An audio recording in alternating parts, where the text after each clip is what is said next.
ఈసారి ఎవరికైనా సలహా ఇచ్చే ముందు ఈ కథ వినిన తర్వాత సలహా ఇవ్వండి. ఓ చిన్న పక్షి పిల్ల సముద్రం నీళ్లు తీసుకొచ్చి తన ముక్కుతో బయట పారపోస్తోంది. పక్కన ఉన్న పక్షి అడిగింది, అన్న ఏం చేస్తున్నావు అనేసని. నేను ఈ నీళ్ళని ఎందుకు తీస్తున్నానంటే సముద్రము నా పిల్లల్ని తీసుకెళ్ళిపోయిందని చెప్పింది. అన్న నీకేమన్నా తెలివి ఉందా, నువ్వు జీవితాంతం కష్టపడినా ఈ సముద్రం నీళ్లు బయటికి తీయలేవు అని చెప్తే ఆ పక్షి అనేది, బ్రదర్ సలహా కాదు సహాయం కావాలి, నీ వల్ల అయితే సహాయం చేయలేక లేదు అని. ఆ పక్షి చలించిపోయి తను కూడా ఆ నీళ్లు తీయడం మొదలుపెట్టింది. ఇవి రెండూ చేసేది చూసి తన ఫ్రెండ్ కూడా వాళ్ళకి అదే చెప్పింది.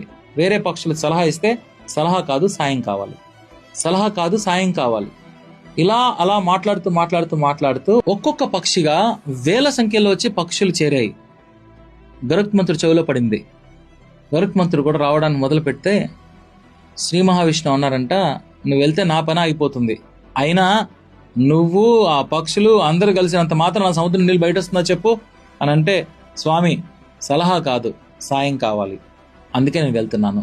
శ్రీ మహావిష్ణువు ఆ మాటతో చెలించిపోయి భూమి మీదకి వచ్చి సముద్రుడి దగ్గర నిలబడి, సముద్రుడా ఇస్తావా లేకపోతే నన్ను కూడా నేను ఎండకట్టమంటావా? సముద్రుడు దాంతో భయపడిపోయి ఆ పక్షి పిల్లల్ని ఇచ్చేశాడు. ఈసారి నుంచి మీరు గుర్తుపెట్టుకోండి, ఒక మనిషి కష్టంలో ఉన్నప్పుడు, ఇబ్బందులో ఉన్నప్పుడు మీరు చేయాల్సింది సలహా కాదు సాయం చేసి చూడండి. ఏమంటారు?